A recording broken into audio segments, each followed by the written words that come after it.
Hello there, and welcome to the Bitcoin Takeover podcast. I am Vlad, and today we have a very special interview with two guys who are building Coinos. If you haven't heard about Coinos, it's this web wallet that works with the Lightning Network and allows anyone to create their own receiving account instantly. So they don't need any sort of data, they don't need to register with any ID or whatever. They just sign up to the service, they receive their money, and they're able to make payments and join the global economy. It's pretty cool. Of course, it's custodial, and I guess this can spark a pretty interesting conversation. The two people who are working on the project who are joining us today are Adam Soltys, and he is the software developer, the engineer who is working on this project. And you might also know him from the Raretoshi project, which is something that is using the Liquid Federation to create a marketplace for NFTs. And also joining us is Cole, who is the business developer. So we have a business mind and we have the software mastermind. Both of them are going to be speaking about Coinos. Coinos for those of you who want to look it up right now. So hi guys, it's really good to have you. Hey Vlad, thanks for having us. Yeah, thank you for having us.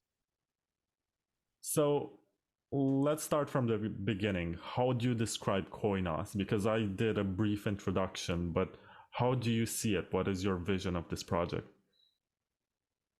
I think you did a good job. It's a web-based wallet, so it's something that is accessible anywhere in the world that has internet. You don't even need to go through an app store or Play Store to download it. You just go to our website and you create a username and password, and that's all you need to do. We don't collect an email or phone number. We don't verify you. We just give you a Bitcoin account, and it uses the Lightning Network, and also recently we added the Liquid Network. So it's using these other layers of Bitcoin that tend to be a little harder for people to run themselves, especially Lightning. So it's saving people the trouble of having to set up their own node or set up their own channels on Lightning. They just get to use our node that we've set up, and it's very easy. We denominate all the payments in your local currency. So if we try to detect where you're from based on your IP address and then default to your national currency, but you can go in your settings and change your fiat that you want to see your balance in. And we take care of converting between those networks. So if you receive on chain and you want to send out to pay a Lightning invoice, you don't have to do anything to convert to get your coins onto Lightning. You just put in the invoice you want to pay and we'll do the conversion, behind the scenes for you. And it's all very seamless. So users don't have to think about whether they're using Liquid or Lightning or what sort of address format they're dealing with. They can just scan a QR code and it says the amount in dollars and they press send. So it's more of a friendly user experience that someone used to using like a PayPal or Venmo or doing like a bank transfer would be used to. And we support Lightning addresses, so you can just type in like a email style Lightning address to send to, or also if you're sending to another Coinos user and you know their username, you don't even need to do the full address like at coinos.io. I could just put in like your username. Like for me, you would put in Adam and you could send a payment to me. So we give everyone a unique username and URL. So if you go to coinos.io/Adam, that's my profile page. And from there, you can send me a payment over Bitcoin, on-chain Bitcoin, Lightning, or Liquid. And my profile details will be there. So if you want to use my Lightning address, I'll be adam@coinos.io. I don't know if you've tried registering an account, Vlad, but you could probably get Vlad at Coinos if no one else snipes it from you. And then, yeah, it's just a beginner's wallet or a user-friendly wallet for people that don't want to think too much about, technical details of Bitcoin payments. They just want to send and receive money. And we've got a bit of a focus on merchants. So we have some features like if you want to add a tip before you pay someone, that like for your account, you can go into the settings and tell it that you want to prompt people to add a tip before they pay you. So then if you're like a restaurant owner or something, before someone gets to the point of paying you, it'll ask them, do you want to add a 10% or 15% tip? Or there's a slider, you can customize it to whatever tip you want to set. And we have some other features for merchants, like if you go into your transaction history, you'll see all the payment values in your dollar terms or fiat terms, whatever your fiat currency is, so that that value at the time of sale is recorded. So for accounting purposes, as a business owner, you know the price that you're paying to acquire the Bitcoin that you're receiving from your customers. And that makes it easy to do your taxes and your accounting and stuff. So it's things like that. Also, like our merchant map, we're sort of focused on highlighting all the businesses that are using us. If you go to coinos.io/map, you can see all the businesses around the world that have a Coinos account and are accepting Bitcoin payments in like a retail setting. So these would be restaurants, cafes, barbershops, convenience stores, all kinds of places that you can just walk in and buy things directly with Bitcoin. And we're trying to promote that kind of a Bitcoin economy, circular economy. Yeah, so I tried to create an account named Vlad. Let me show exactly what happened. I'm going to share my screen. We can comment on what's going on. I think this is the most fun outcome possible. So can you see my screen right now? Yes. I did try to register with the username Vlad. I have a very random password here, and it says that username Vlad is taken.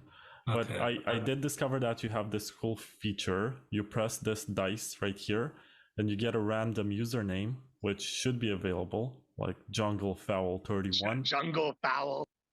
And you also get a randomly generated password, which, of course, if you're seeing this, please don't register this account and send any money to it. There's his keys, everybody. Yeah, you can rug me right now. Or you can be Cheetah27 with the password Gold419.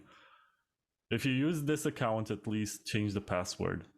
But it's certainly interesting that maybe someone doesn't care what they're going to be called. So they're like, yeah, I'm just going to be... I press this button and now I'm Leopard77. And the password is Moccasin. Those are shoes, right? Yeah. 94 free. It's fun. And you can also choose your avatar, which I guess is interesting for some people. And you can upload your own picture. These avatars were provided by Alex. He's one of the Raretoshi artists. He donated them to Coinos. These avatars are incredible. I love the artwork. A lot of other people comment on them, and we always have fun seeing what the new avatar is going to be when I sign up new people and stuff like that. The artwork is super cool, very trendy. Wasabi likes big coin joins. We do big coin joins over here. Oh yeah! The largest Wasabi coin join happened on White Paper Day, October 10th, 2022. With 400 inputs and 412 outputs, a total of 127.9 Bitcoin got made fungible in a single transaction. That's a mega coin join. Let's make the next coin joins even bigger. Let's make the next CoinJoins even mega rarer. We like big things. We like big CoinJoins. Wasabi puts big CoinJoins into small blocks. This is very good, actually. Yeah, it's definitely something new in terms of user experience, because you can generate your username. Of course, it's recommended that you don't use the default password because these are stored in a database somewhere. So you shouldn't trust that, you know, this password is secure. Just use something like, my browser tells me to use a security generated password. This is much better, but you're seeing it right now. Don't use it, please. But whatever, it's a very easy sign up process. And now maybe I like this avatar. Maybe I want to be called Mule60, and maybe I want my password to be 696969. Let me try to register to see what the interface is like. So it did identify my location, and I'm in Romania. It's put the RON, Romanian new currency, as the default one that I'm gonna use as unit of account. Someone sent me 1K. Thank you, whoever that was. Let me see if I can keep track of what's happening here. So this is how I send transactions. There's even a swag. Oh, you can buy merchandise. Interesting. You have a merch shop. I guess I was a bit too ahead of myself. So I have Mule60 as my profile.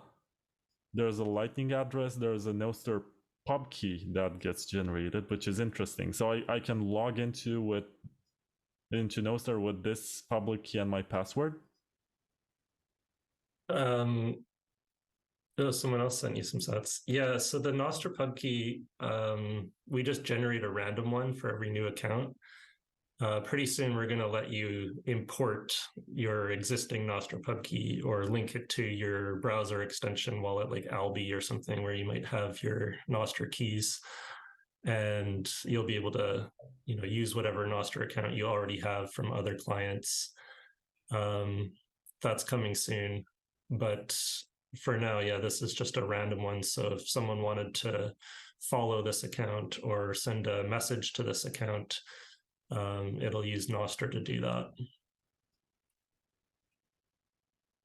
Yeah, I also found this. So you're the first one, Adam, who sent me. You have a He-Man picture. You're the first one who sent me 1,000 Satoshis, or as I like to call them, 10 bits. And there's also Snowbird, whoever this is, who sent me 1,000 Satoshis. I guess I got rich by doing this podcast. I can also see how the price went down by a bit, because by the time I got this second one, it's less money in the national currency of Romania, but it's the same amount of Bitcoin. Maybe I bought the dip here. But you do have this ledger that you get to observe. You have all transactions, you have monthly, weekly, daily. I guess you did say that you can use this for taxes or whatever, for reporting. And it does present you the total, the present value of it, and how much you gained and lost. So I guess it keeps track of how much it was worth when you got it, and then figures out if you made some fiat currency.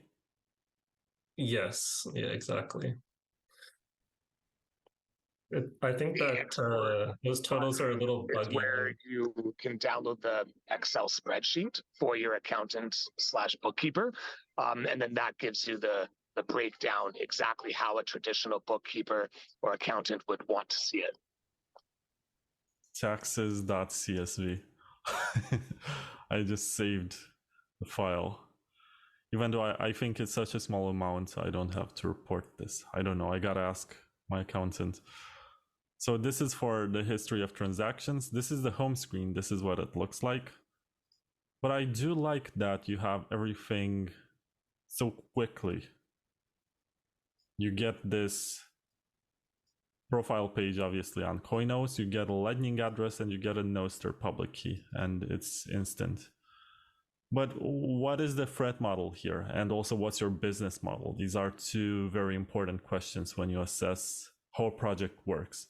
And another question that I'm going to have is, most people get onboarded on custodial Lightning with Wallet of Satoshi or something. And how are you different from that?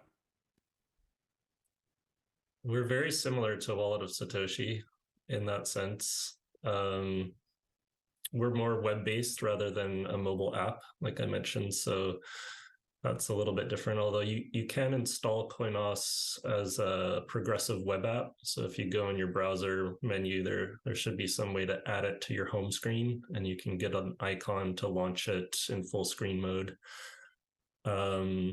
Another difference between us and Wallet of Satoshi right now, I guess, is our Liquid support. I don't think they have Liquid yet. I'm not sure if they're planning that, but it's something a little different. And also, I guess our focus is just a little bit more on the point of sale side. I think Wallet of Satoshi did add a point of sale feature recently. So yeah, we're just same, but different. It's just another option. Coinos is fully open source. So if you're worried about us as the custodians, you don't want to use coinos.io, but you like the UI and you want to have this kind of experience just for connecting to your own node, or maybe running a server like this that you can be the custodian for your friends and family, or a small community, then you could run all the Coinos code on your own website at your own domain. And if you don't like something about the look of it, you can go and fork it and change it and make it your own. So yeah, that's one thing I always like to mention. The risk, yeah, if you're using coinos.io, I am the custodian. I have the keys to the wallet. I could go in and go into the database and set your account to 0 if I want to, and rug you. So we always try to be upfront about that this isn't a wallet to put your life savings into, or anything more than what you're comfortable losing. I'm not planning to rug anyone. I've been in the Bitcoin space since 2011, and I'm like a well-known public figure that, plenty of people know where I live, come after me if I did something to screw people over. But there is always the chance that I get hit by a bus, or the regulators come after me and tell me I need to shut down. I would, of course, try to make everyone whole if that happened. But yeah, there's a risk of using a third party to store any kind of money. And we are a licensed money service business in Canada, so we are regulated, and we're trying to follow the rules and be transparent about what we're doing here. But yeah, it's not like somewhere that you should park your savings. It's for using as a spending wallet, kind of like a checking account versus a savings account. You can use it for the convenience of getting an account really quickly, and then having some spending money that's really easy to send when you're going out to places in the real world. Like if you are going to some of our merchants to spend Bitcoin, it's really fast to just transfer money from your account to their Coinos account. And that's sort of the use case we see for it, is just like an easy onboarding wallet. And as a merchant, if you start getting lots of payments and your balance starts to grow, and you are getting like thousands of dollars into your account, then what we just added recently was an auto withdraw feature. So you can go into your settings and put in like your cold storage address, or even just another Lightning wallet address or a Liquid address that you want to sweep the funds out to. So if your balance goes above whatever your limit is that you're comfortable with, like it could be $100 or $1,000, then we'll automatically withdraw to your external wallet once your balance reaches that amount. And I was going to ask you, I discovered something very cool in Coinos as I was walking through the settings. You can integrate Shopify into this, which means that you can use this for your web shop or something, so that the money that you receive gets converted automatically into Bitcoin in your Coinos account, or is it only for accepting Bitcoin and Lightning payments in your web shop? Yeah, exactly. So if you click on that button, it'll give you a script that you can drop into your Shopify settings, and that'll allow you to add a Bitcoin option to your Shopify store checkout. So we did a small YouTube video on this. If you want to link to our, well, it's my personal YouTube channel right now. I made a video on how it all works, but also, if you go to that swag store that you saw in the menu earlier, it's coinosmerch.com. That's a Shopify store. You can see it in action there if you go through the checkout process. Basically, along with the Visa, MasterCard, button or toggle, you'll be able to have a Bitcoin option as well. And when you go to pay for the item that you're buying, it'll bring up a Lightning invoice from the Coinos account that it's linked to. And when that invoice is paid, then Coinos will call the Shopify API and mark the order as paid. So it's a really easy way for people with a Shopify store to take Bitcoin payments. Yeah, I can see this. I was going to ask you something else about Coinos, and how are you able to provide service to the US customers? Because it seems like Wallet of Satoshi was shut down, or at least they voluntarily decided to close down operations in that territory. And do you believe you're gonna deal with the same issue if you grow big enough, or you think Coinos, because it has a special jurisdiction and a different status, and it's not an app, it's more of a web application that's open source, you think it's gonna have a different treatment? I do think it was the latter, where Wallet of Satoshi voluntarily pulled out of the US, and it was just after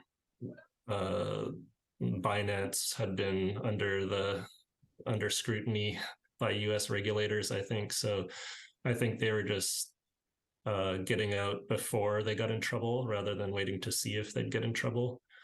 I'm still doing the wait and see strategy, so I haven't heard from any US authorities yet. There may come a day where I do hear from them, and yeah, like you're saying, if I get bigger and a lot of people are using my service, then yeah, I might be forced to shut down or follow some sort of additional licensing or compliance. I'm taking it day by day and waiting to see what happens there. So I'm not going to pull out until I get a letter or a phone call one day. And then if they tell me, you have to do these things or shut down, I will probably just comply. I'm not going to mess with them. I'll just do what they tell me to do. So that's another reason why, in anticipation of, that sort of event unfolding, I'm open sourcing everything so that if I'm told I can't be doing this in Canada, or I'm not allowed to serve people in the US, maybe someone else who wants to take the platform and run it in some offshore jurisdiction that the US doesn't have their fingers into as much, or they just aren't as worried about it, that other people could run a similar kind of service. And it might be large or small. Like, I don't want to get too large myself. I don't want to be custodying hundreds of thousands of dollars worth of people's Bitcoin, because it makes me a target, and it's just extra responsibility to keep the server online and not get hacked. There's all kinds of issues that arise from being a custodian. So I'm just doing it right now to the point that I'm comfortable with, and that comfort has been growing over the years. So I started really small, like smaller than we are now, with less users and less businesses relying on it. And I'm just kind of growing organically. So I have had incidents in the past where there's been bugs that people have exploited to drain the hot wallet on the server and pay themselves money that they shouldn't really have been able to get. And I've just had to eat the cost of that myself personally. So I'm always wary of growing too big, because the more funds that we're responsible for, then the harder it is for me to eat those costs when I need to. So just kind of putting it out there for anyone to use and going along for now until something goes wrong.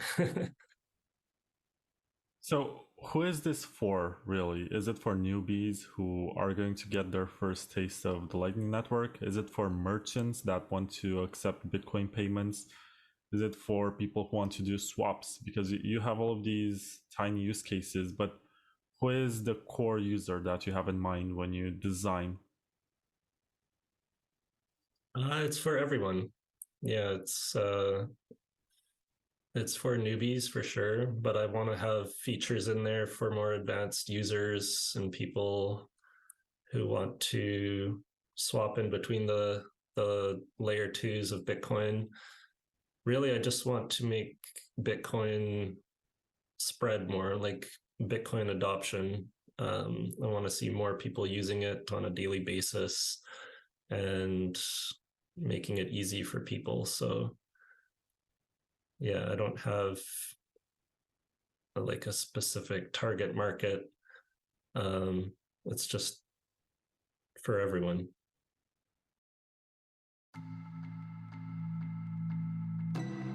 Satochip provides open source solutions based on smart card to assist you in your crypto journey. The hardware wallet lets you safely store your private keys within the tamper-proof chip memory, while Sato Dime allows you to create a barrier cold storage in 2 clicks thanks to its mobile app. And Seed Keeper is the ultimate hardware device to store and manage your seed phrases. Become self-custody with Satochip. Your keys, your coins. Yeah, I mean, it's a pretty cool project. It somewhat reminds me of Alby, but Alby is more of a browser extension. This is a website that anyone can deploy on their own personal server. I was going to ask you about the businesses that decided to integrate your Coinos service. Who are they and what do they do? I'll let Cole handle that. I've been talking a lot. Yeah, thanks. So the kind of businesses in general have been, our focus is brick and mortar shops, brick and mortar stores where people walk in, walk out. So like small mom and pop stores such as coffee shops, cafes, restaurants. We even have some butchers, barbers, exotic car rental companies in Miami using us. There's even there's glass shops in Vancouver using us. We have over 400 businesses worldwide using us, and 35 to 40 or over 40 businesses in Vancouver accepting Bitcoin, and over 35 of those 40 plus businesses in Vancouver are using Coinos.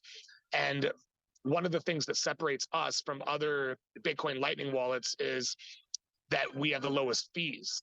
Our fee structure is very competitive, with it only being 0.1% as a conversion fee when you're swapping between the layers of Bitcoin, which is from on-chain Bitcoin to Lightning to Liquid. So only when you swap between those three, you get charged that 0.1% conversion fee. That's why when we go to merchants, I get asked sometimes, why should we, the merchant will tell me, why should we use your Bitcoin wallet instead of other wallets? And I tell them stuff like that. I also tell them that we give the businesses free marketing. So we guarantee them more sales because they get more customers on top of the current clientele that they have today. And then we have meetups. We host meetups at some of these locations as well. So that's another selling point that we tell the merchants. We'll have like 10-person meetups at their location to bring more brand awareness to us and bring more brand awareness to the store itself. The business owners really like that. We've had really good results doing that. Me and Adam, we host about 4 to 5 meetups per month on average, and we get new faces almost every time. And it's great. We bring on new users. We've met multiple business owners at these meetups, and those are we are open to onboarding businesses in all countries as long as Bitcoin is legal. But our main primary focus is the greater Vancouver area.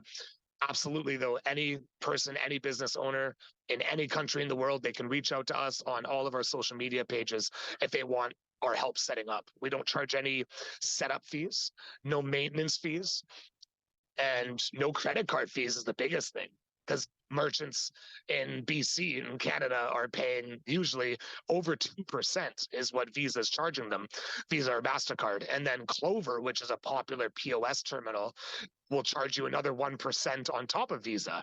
So we tell the merchants those kinds of things.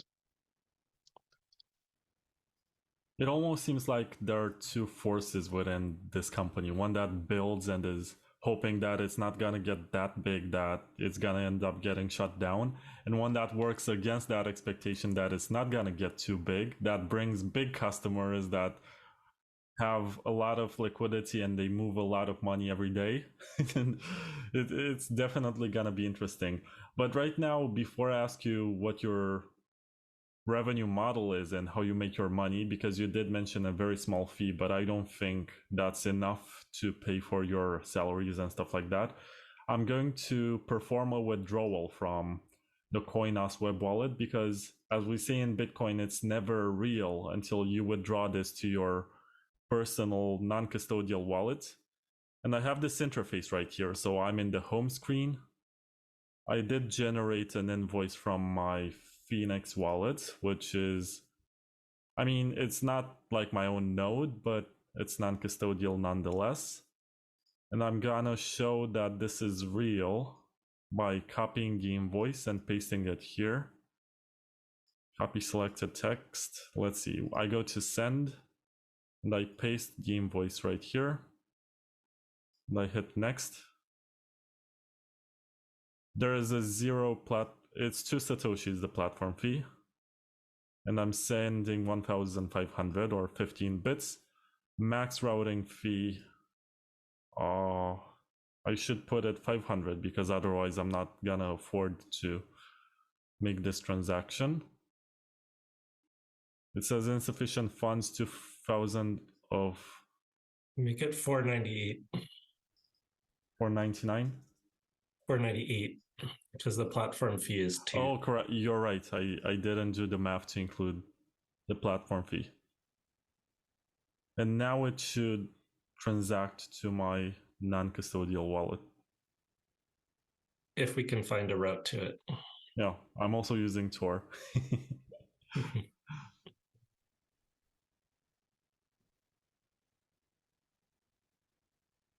Ran out of routes, try after one attempt, see paste status. Let me restart my wallet. Maybe it's the fault of Phoenix. This is what happens in live situations. But yeah. I picked a very picky wallet, and it's actually gonna use routing on the Lightning Network. Okay, I got it. It says sent, and I got it to my wallet. Nice. How do I show it? Let me remove this, stop sharing, and now I show this to the camera. I did receive it. It wasn't just, you know, a mock-up or something. This is real. This is real Bitcoin that went into my wallet.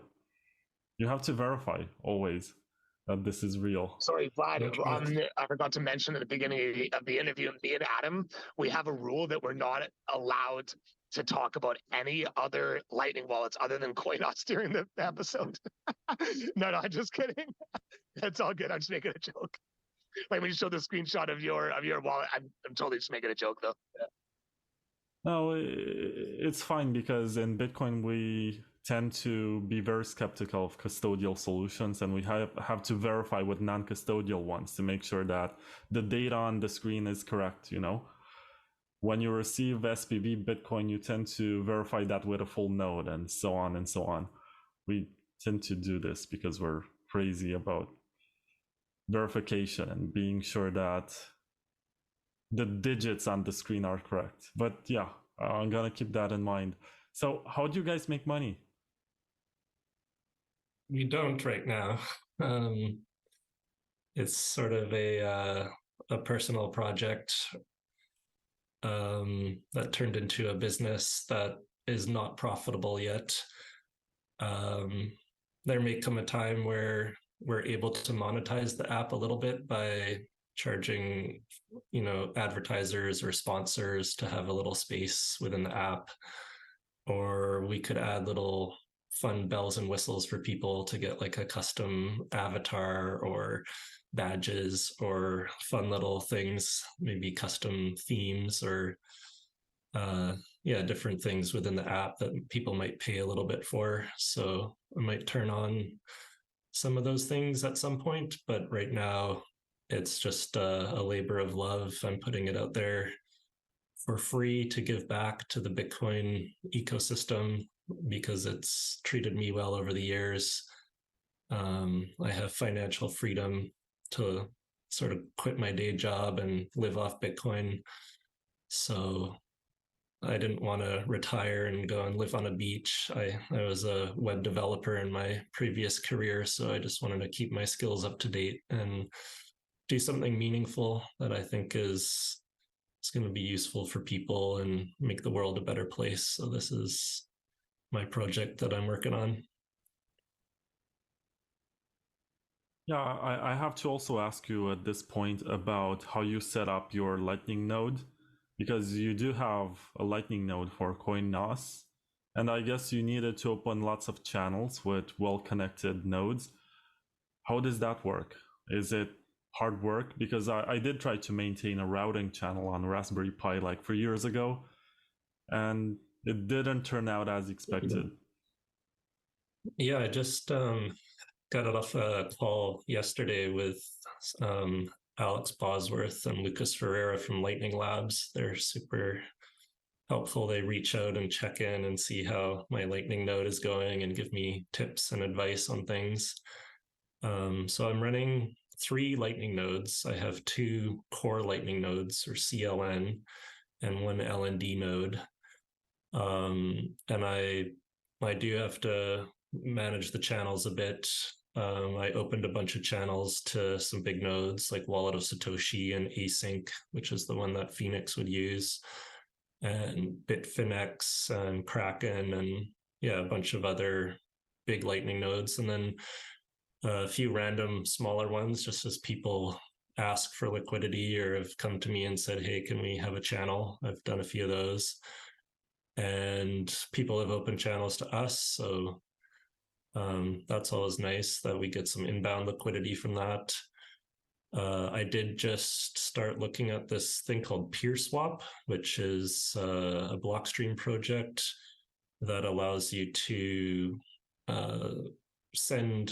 it allows you to swap Lightning payments for on-chain payments or liquid payments with your channel partners. So you can say, oh, we have this channel together, but it's all on your side right now. I'd like you to send it to me so I can have more outbound, and I'll send you a liquid transaction, let's say.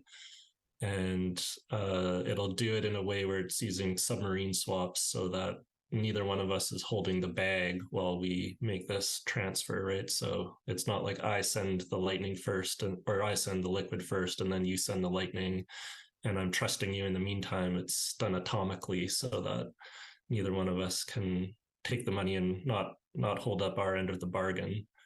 So I'm hoping that'll make things easier to manage liquidity a bit. I do have to monitor the node balances because like if you had deposited into your Coinos account on chain and then withdrew over Lightning, I'm going to have this on-chain balance on my server, and I'm going to be short Lightning liquidity now. So the next person that comes along and wants to withdraw over Lightning, there may not be enough outbound liquidity from our node to handle their withdrawal request. So I constantly have to maintain that liquidity and keep it balanced so that there's enough. And, I never know what people are going to want to do. They might want to withdraw on chain. They might want to withdraw over Lightning or vice versa. So I'm constantly just trying to keep it balanced. And I do that by just watching it daily. When I see if the Lightning balance is getting too big, then I'll send myself a Lightning payment to another platform and then withdraw back to myself on chain, this sort of thing.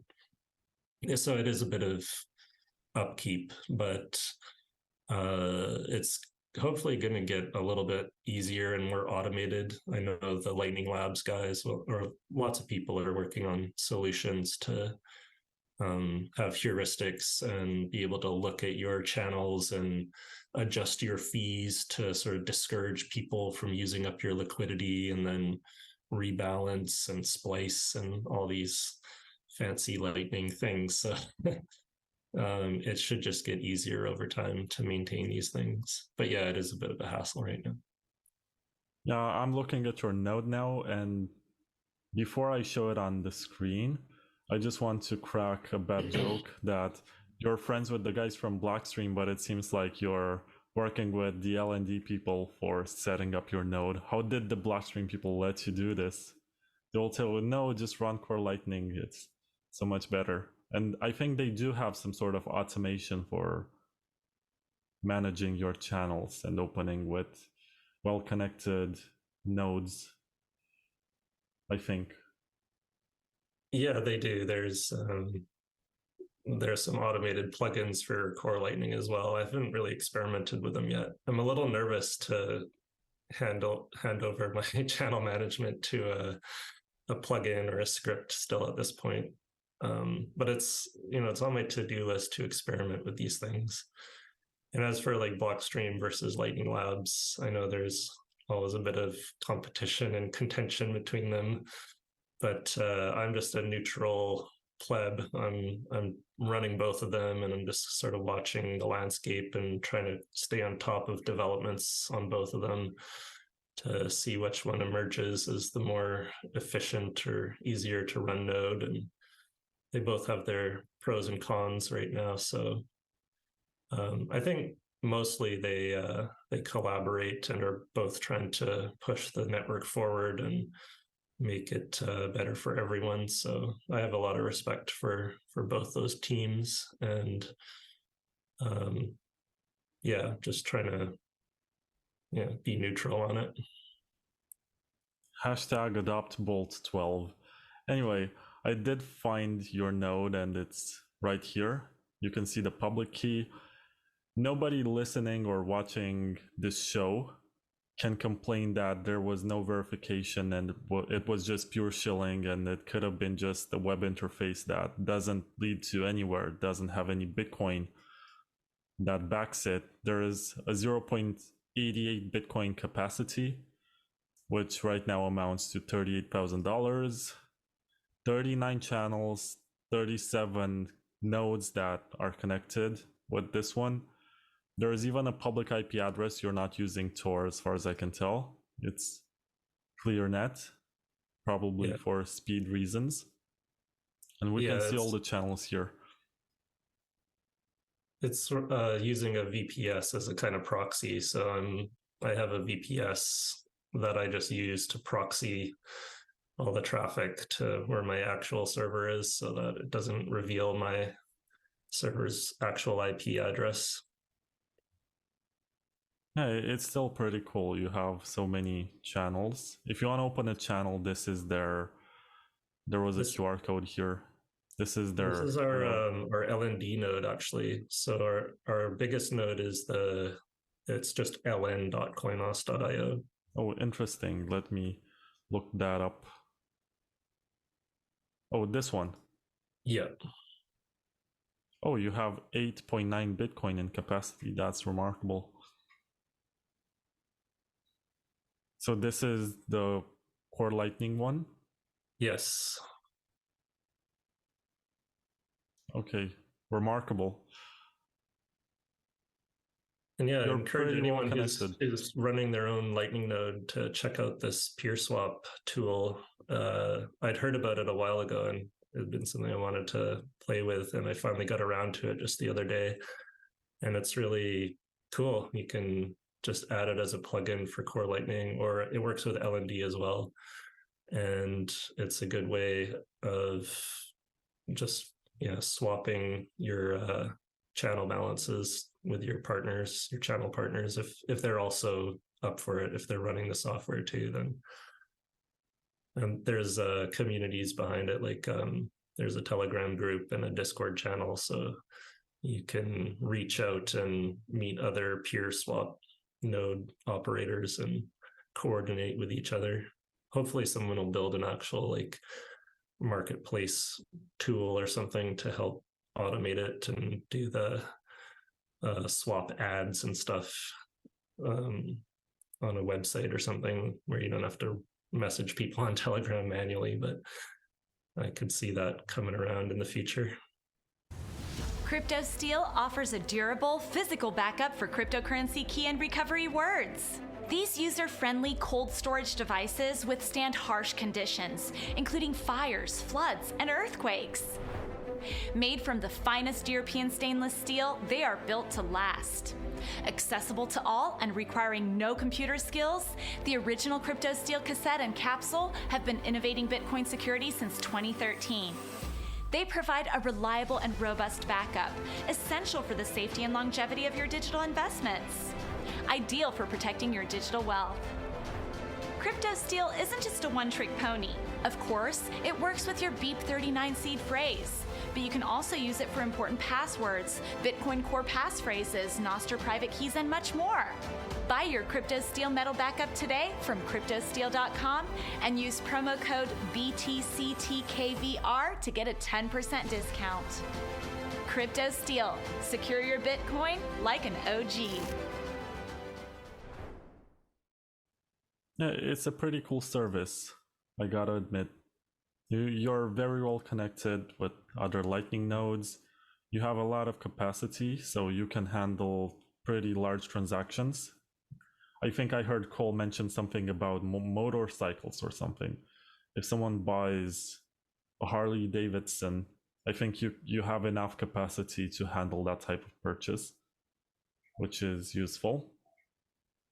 And it's so simple to use. So, well, like with the thing is with those size of transactions, it might not always be Lightning. I myself have done a lot of people who don't understand the Lightning Network. They talk bad about the Lightning Network. Like even people in the Bitcoin space. Like I shouldn't say a lot of people, but I've come across many people who are Bitcoiners in the Bitcoin space, and they say bad things about the Lightning Network. They don't really fully understand it because they haven't used it very much, is the pattern that I've seen with people who talk bad about Lightning Network. And like I've done 5-figure transactions on the Lightning Network, like meaning $10,000 or more. I've done that. Like it works, right? Some people say, oh, well, you can't do $500 or more on Lightning transactions or it'll fail, right? Well, I mean, sorry, I mean, you're wrong. So regarding your point about the motorcycles, so it's a luxury car rental company in Miami. So for those transactions, even if for whatever reason, Lightning doesn't work for $1,000 per day rental, because those are the rental costs for that company, you can try on-chain. Just do on-chain, right? On-chain transactions will also work if a really large Lightning transaction doesn't work for whatever reason. I don't know, Adam, if you want to add to that. Or Liquid. Liquid will be cheaper and faster, but it can handle arbitrarily large amounts.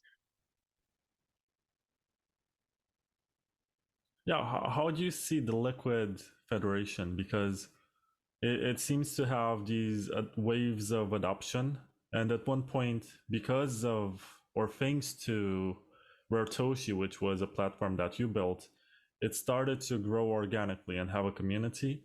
And then, ironically, Adam Back was saying on Twitter that NFTs are a scam and you should not do them and stay away from them. And that sort of prevented people from actually joining Raretoshi. And at the time, it was a Blockstream platform. It was not associated with Jan Free, which is Samson Mao's company? Yeah, I really like the Liquid network. I like the technology behind it. I like the team behind it. The fact that it's federated custody doesn't concern me too much. Yeah, it's on the spectrum of ultimate security. Bitcoin on chain is going to be the king, but when you want a little bit more convenience and like cheaper, faster transactions and more private transactions because they support confidential transactions on Liquid. It's a good kind of middle ground between on-chain and Lightning. That's the way I look at it. So it's better than trusting a single custodian like me, which you're doing with Coinos, or a single custodian like Coinbase or something like that, where it's just one entity. Even if it's a corporate entity, it's still one company that could go wrong or get shut down or have problems with Liquid. They were careful to select the functionaries from multiple different jurisdictions and geographic locations. So they're spreading out the risk that if any one of them gets into trouble from regulators, or there's a natural disaster in their data center or something, there's redundancy that, you need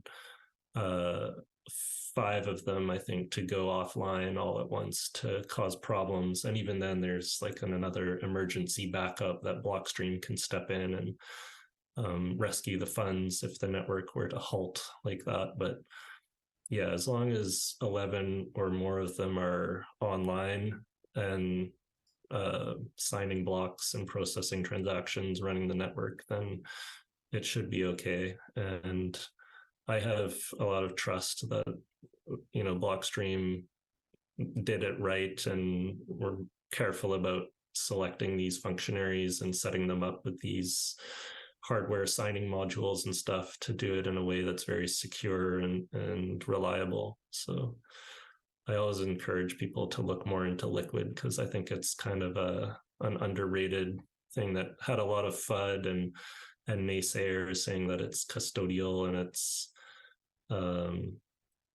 I don't know. I don't know what all the FUD is. It's not, but it's had a bad name or a bad rap from some people, but I think it's really interesting tech. It's like a sandbox for new Bitcoin developments, like a testing ground for covenants. And previously, like they tried out SegWit on Liquid or Elements before they launched it on Bitcoin. So because it's a fork of Bitcoin, it's a way for the developers to play with new and interesting technology before they actually deploy it to the main Bitcoin network. So it's good to support it because it's, I don't know, as Bitcoiners, you want to see Bitcoin constantly improving, right? So you got to support the developers that are working on these new things. It's nice that you spoke about the security threat model in Liquid, but my commentary was more about the adoption of Liquid and the fact that it seemed to get traction at one point and then the users kind of left. And now it's getting traction again, but it seems to have these cycles where usage goes up for a while, and then for the rest of the year, I guess, nobody pays too much attention to it. And what do you think it takes for Liquid to get constant usage?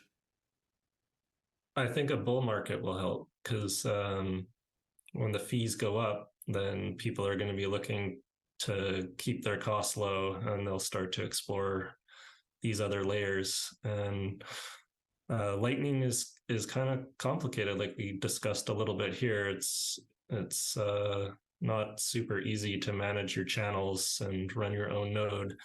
So Liquid has this nice property of, if you want to cold store your Liquid on a hardware wallet or a paper wallet, it's the same model as Bitcoin. You're generating a private key and deriving an address from that. So you can move all your funds to this like offline wallet and You don't have to worry about liquidity management. You can put in as much Bitcoin as you want there, and it will just sit there offline. But it's going to be less congested than the Bitcoin network because,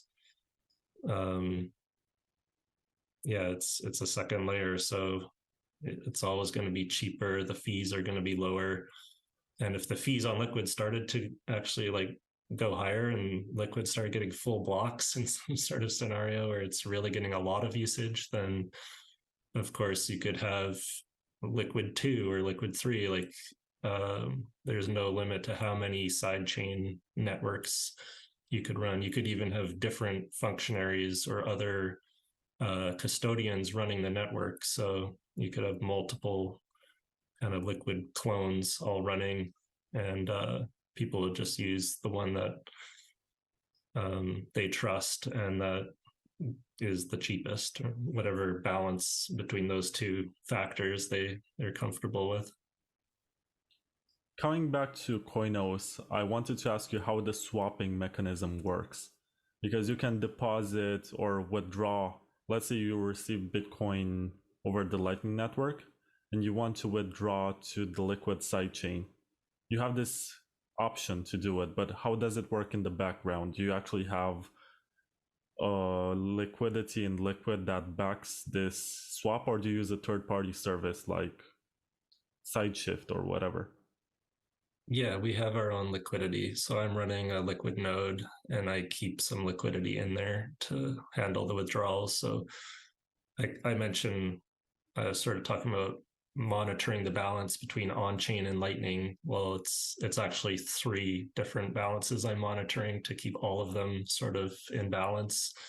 So if someone wanted to do a big Liquid withdrawal, I have enough there to handle that, and then I will have to go out to SideSwap or do like a direct pig in or pig out on the network myself to rebalance that liquidity once in a while. I did have a Liquid pack key, which was supposed to give me the ability to do my own pig outs on Liquid, so I could take Liquid Bitcoin and convert it back into regular Bitcoin myself without having to go through a third party.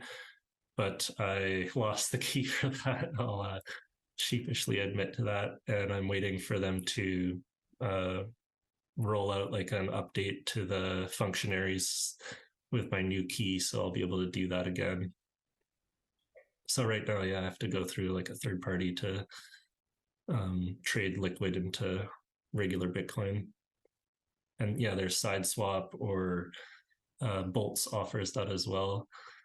But I really like the Volpum Ventures team. I'm a big fan of theirs too. They're working on more like decentralized exchanges for Liquid, so that you can like atomic swap into Liquid and other Liquid assets as well. You could trade Tether on Liquid for Bitcoin and do it in a way where there's no counterparty. You're directly doing a peer-to-peer trade with whoever you want to swap with, and they're building automated market makers and using covenants and doing all this sort of moon math to facilitate that, where it's like truly trustless and decentralized.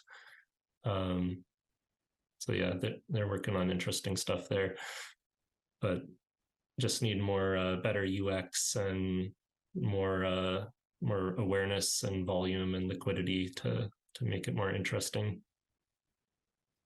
Yeah, and something else which I missed during my presentation, but I guess it's nice to leave what's flashy for the end. You have this map.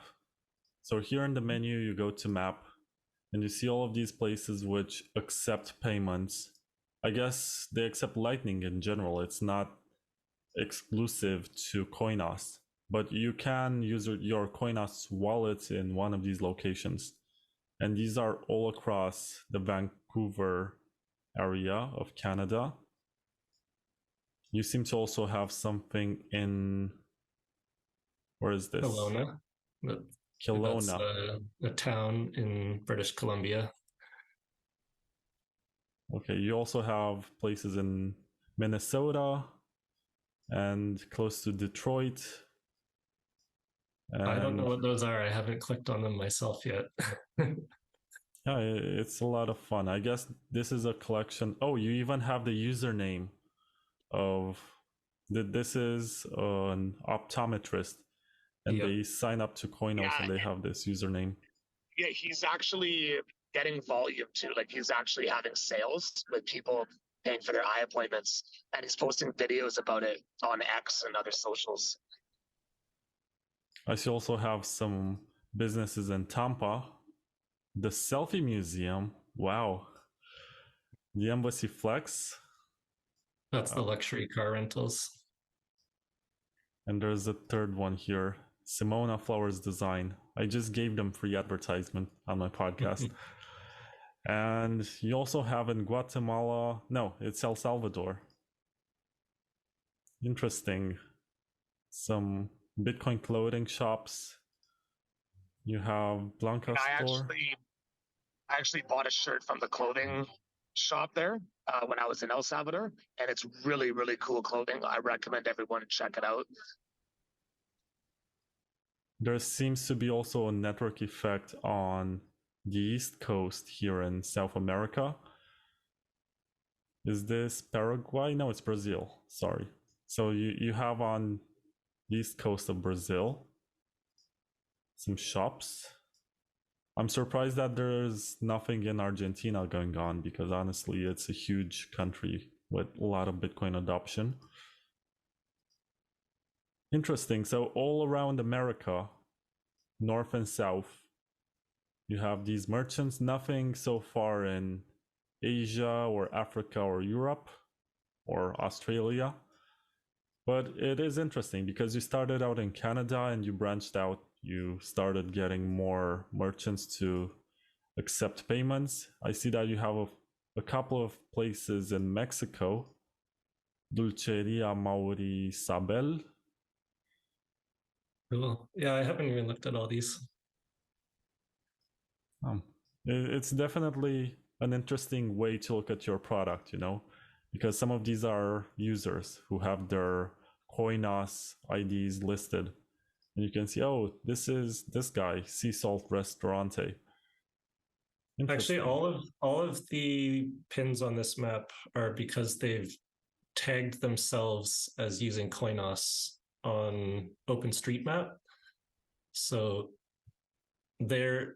these merchants presumably are using Coinos to take payments, which means they can accept Lightning, Liquid, or on-chain payments.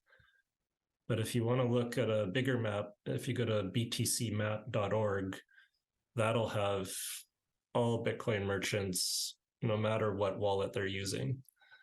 And of course, the Coinos merchants will be a subset of those. So you'll see all of these ones, but many others as well.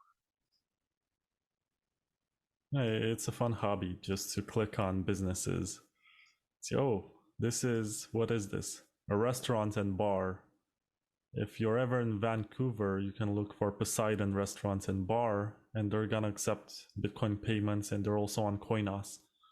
The more you know, I guess. I'm not sure if I'll come to Vancouver anytime soon, but it does seem interesting. Minnesota and Wisconsin. You know, congratulations on getting so much merchant adoption.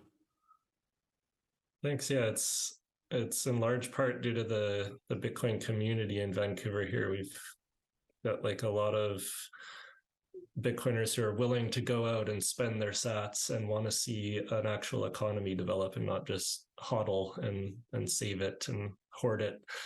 So we're always encouraging people to go out and spend your Bitcoin in places that take it, to support them, to show them that there's real demand and volume, to hopefully encourage them to talk to their friends, get more business owners on board, and actually have a Bitcoin economy develop where you don't have to cash out to fiat or load like a credit card and continue paying these processing fees and stuff, when you could just be doing direct Lightning payments to each other and saving all those fees that are being extracted by middlemen.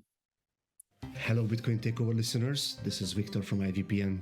We could have produced the flashy ad with lofty claims, but we like the straightforward approach, so I'll just stick to the basics here.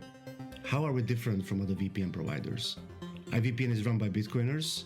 We've been accepting Bitcoin since before the block size wars, now using BTC Pay server, and also accept Lightning payments. We also aim for radical transparency supported by open source software, regular audits, and a transparent team. And finally, there's absolutely no KYC with IVPN. We don't ask for an email or any other personal information when you sign up. If you would like to test our service, send an email to trial@ivpn.net to receive a 30-day IVPN Pro voucher. Hello, I'm Vlad, and I have been a user of IVPN Pro for longer than 1 year. What I like the most about it is being able to use 7 devices at the same time and using the multi-hop feature to connect to 2 different servers of my choosing at the same time. Also, your account consists of a randomly generated string of letters and numbers which are not linked to your email address, bank account, or real-life identity. You top it up with a Lightning payment and you get instant confirmation at low fees. Definitely get your 30-day IVPN Pro trial by sending an email to trial@ivpn.net. Make sure you use a burner email address that you probably already have for trolling.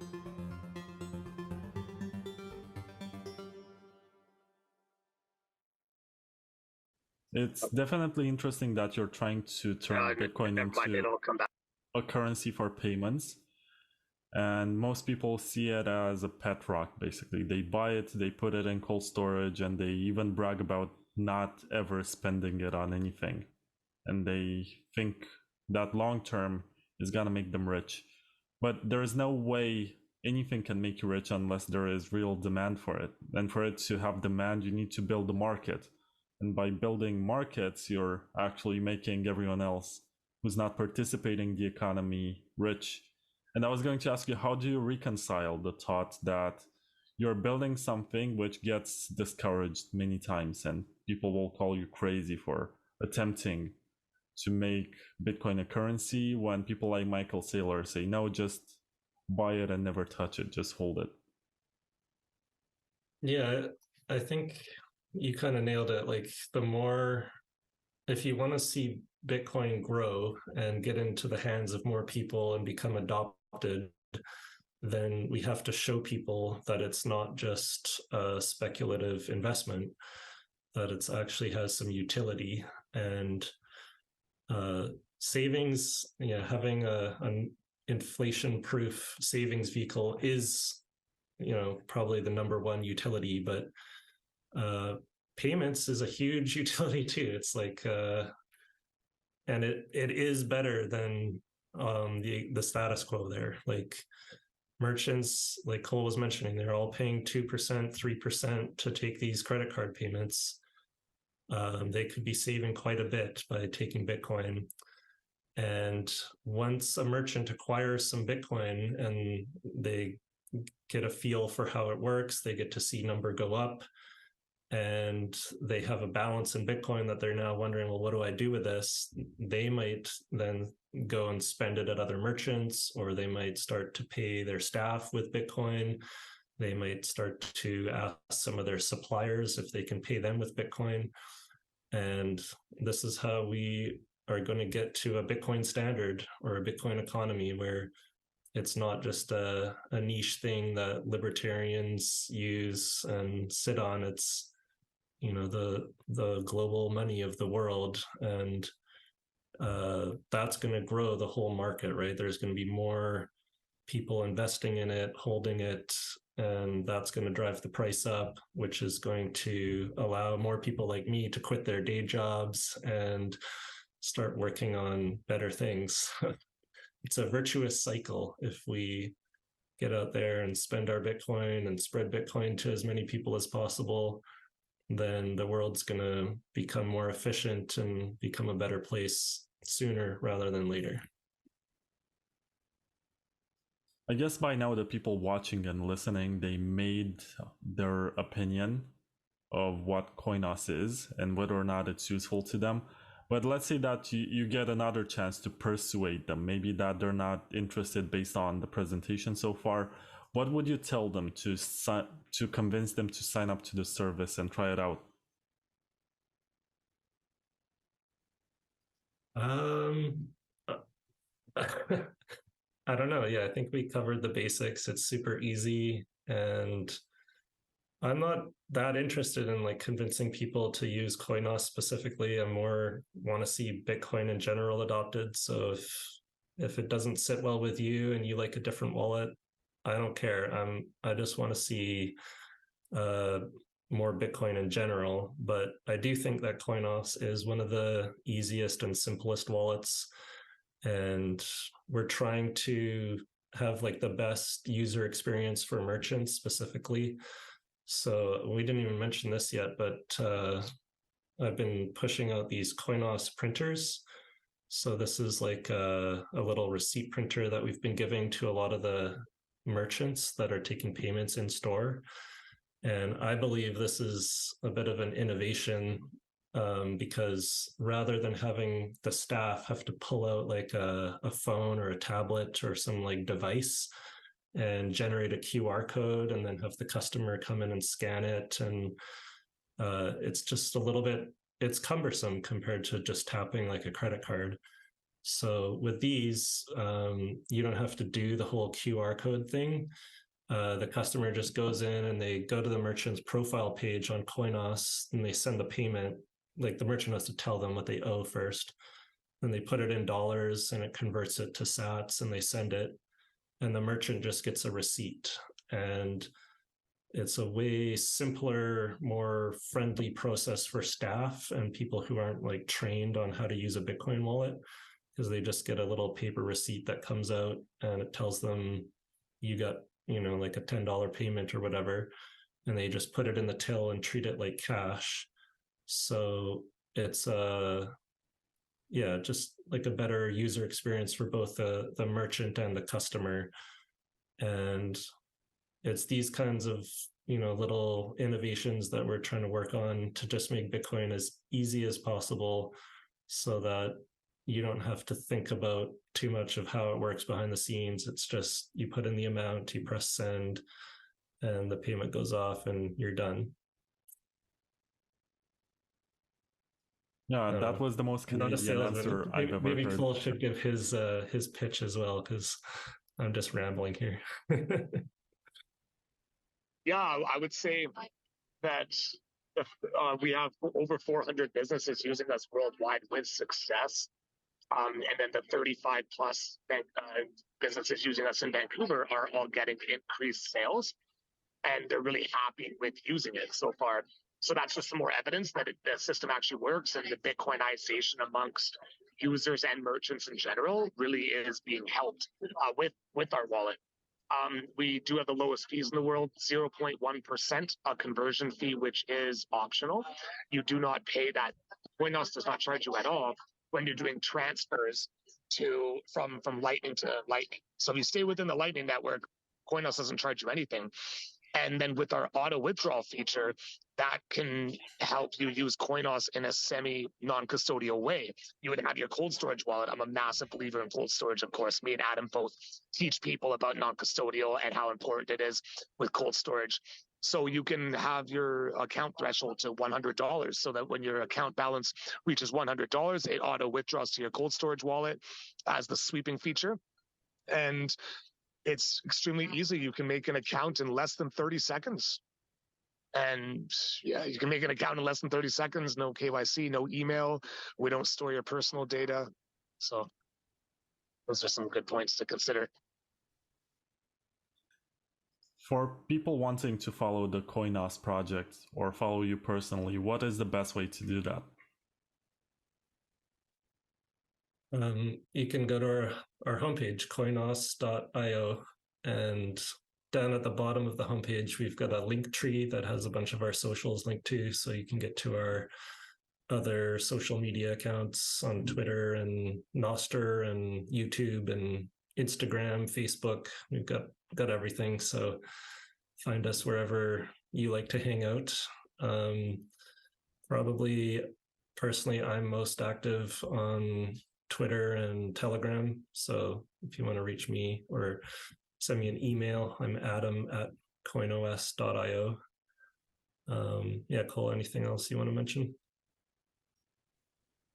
Yeah, I would say I'm most active on Telegram, and you can reach out to me in the Coinos Telegram group chat, and the link to that is on the bottom of our homepage. We'd be more than happy to talk to everybody who's interested in using Coinos, not just as a merchant, but even if you're just a singular user, reach out to us in the group chat and we'll be more than happy to help you. Yeah, I'm really proud of you guys now that I look at what you built and I see that this web wallet, which seems so basic in principle, has so much depth hidden underneath it. And much more than that, you were able to have some real world merchant adoption, and that's the most difficult part. And the fact that you were able to get some of this done is really impressive. And I'm happy that I got to interview you now that you have about 400 businesses accepting. Maybe we'll do another one when you are way over 5,000 or whatever. And that should not take too long if we get a bull market. And thank you very much, guys. Adam and Cole, you did a pretty good job presenting Coinos. Guys, go to coinos.io if you want to check it out. And I guess I'll see you in the next one. Thanks, Vlad. Thank you very much for having us, Vlad. We really appreciate your time.